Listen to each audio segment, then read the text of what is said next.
कृपया पर्याविष्टो विषीदन्निरमब्रवीत् दृष्ट्वेमं स्वजनं कृष्ण युयुत्सुं समुपस्थितम्। सीदन्ति मम गात्राणि मुखं च परिशुष्यति वेपथुश्च शरीरे मे रोमहर्षश्च जायते।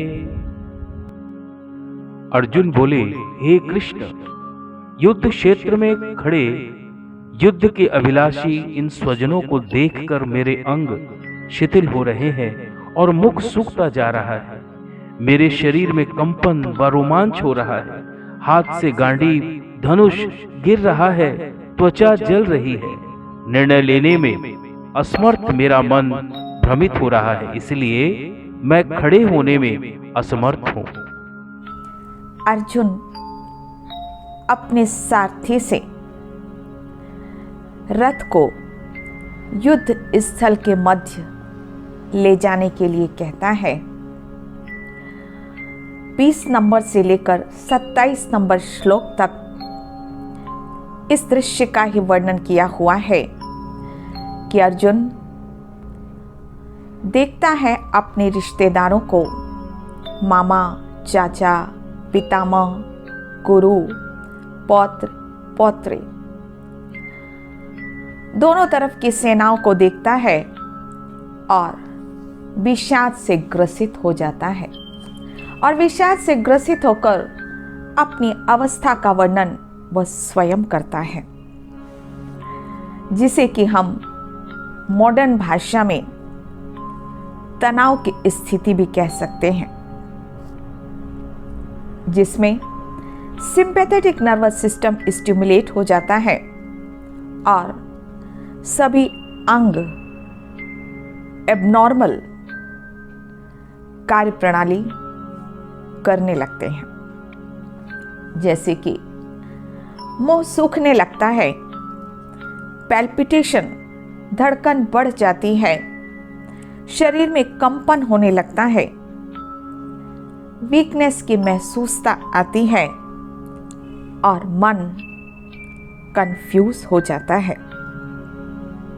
वह इतना कमजोर अपने आप को महसूस करता है कि आगे वर्णन है कि वह नीचे उतरकर बैठ जाता है। तो जब भी तनाव की अवस्था होती है तो दो तरह के रिस्पॉन्स होते हैं, एक फाइट और दूसरा फ्लाइट। फ्लाइट मतलब भागना। तो अर्जुन वहां से भागने की कोशिश करता है, वह युद्ध नहीं करना चाहता और इसके लिए वह विभिन्न प्रकार की दलीलें देने लगता है। और इसका मुख्य कारण उसका मोह जागृत हो जाता है रिश्तेदारों के प्रति और खास अपने बच्चों के प्रति, क्योंकि युद्ध में ऐसा नहीं कि सिर्फ एक ही तरफ के लोग मारे जाते हैं, दूसरी तरफ का भी जरूर ही नुकसान होता है। तो उसे ये महसूसता आने लगती है और भविष्य भी अंधकार में दिखाई पड़ने लगता है। उसे वर्ण संकर औलाद दिखाई देने लगते हैं।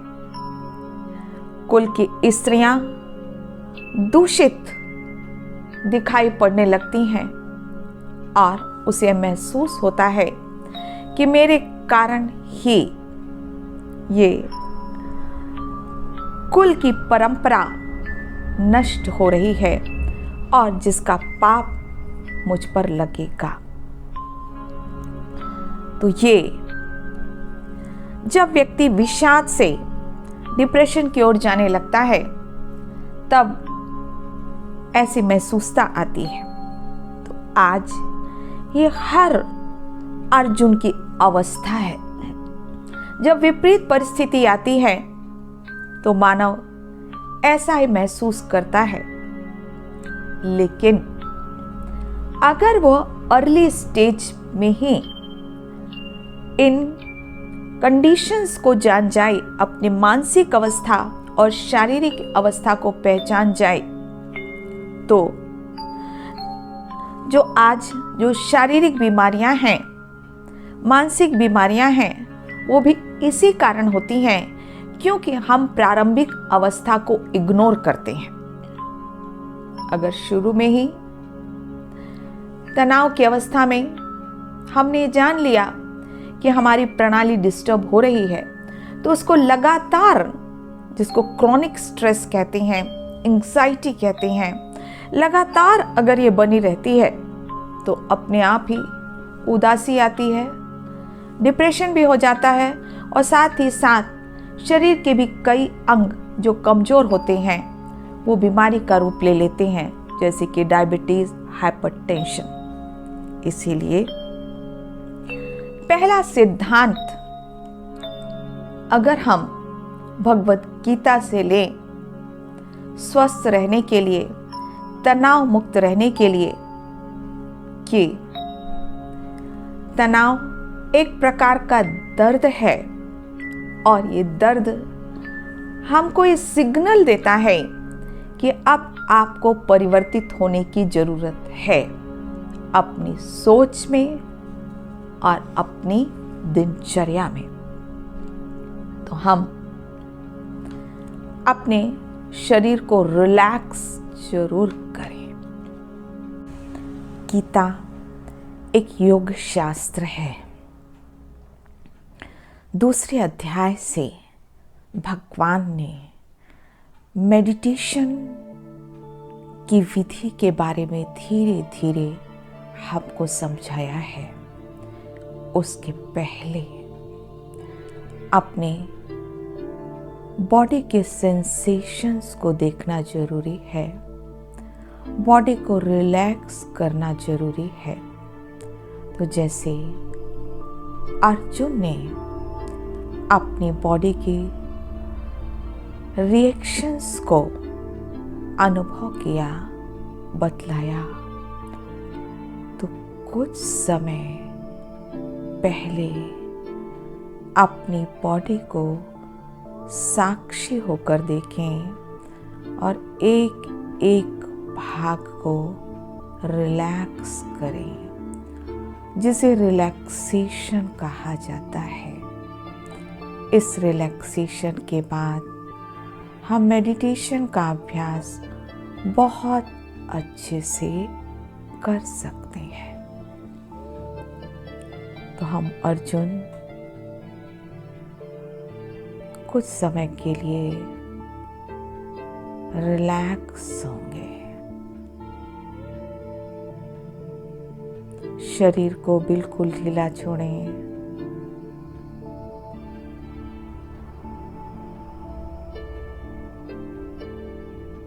चारों तरफ से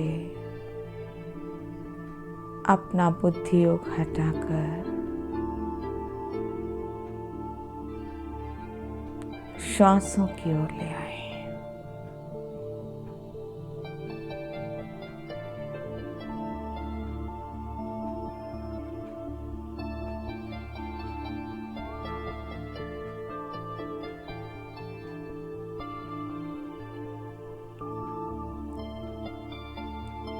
अब नीचे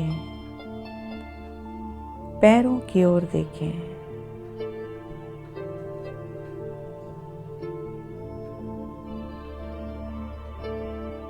दोनों पैरों की उंगलियां, उनके सेंसेशन को फील करें।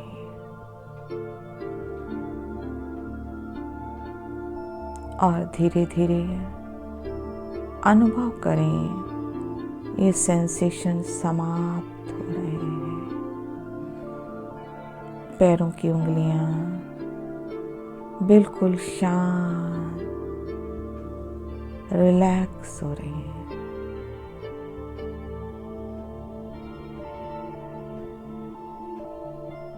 काफ मसल्स घुटने के नीचे रिलैक्स हो रहे हैं।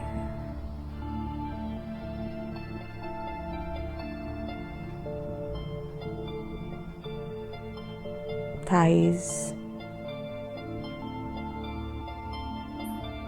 मांसपेशियां बिल्कुल रिलैक्स हो गई।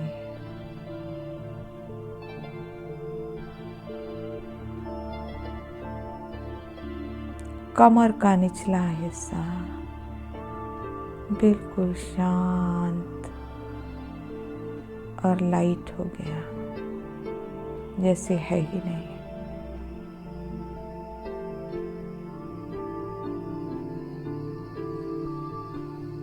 अब हाथों की ओर ध्यान दीजिए। दोनों हाथ बिल्कुल लाइट और हल्के।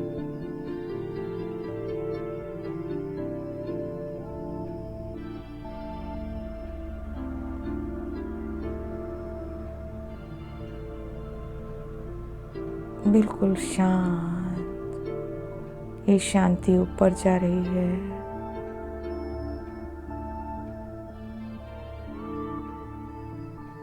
और हाथों का सेंसेशन समाप्त हो रहा है।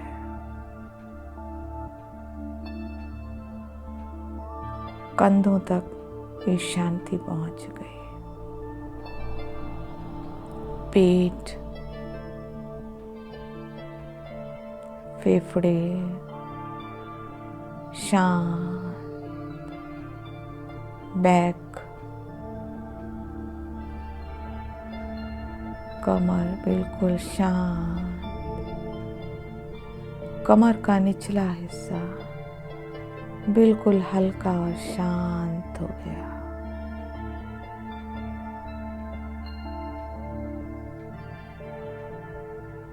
चेहरा रिलैक्स और शांत।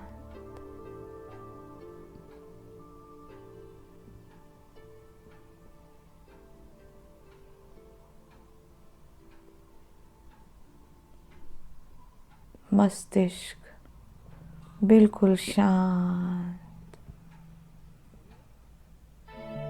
पूरा शरीर रिलैक्स हो गया है।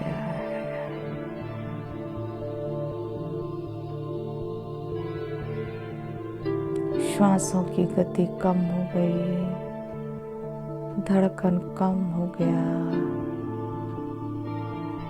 और बिल्कुल शांत।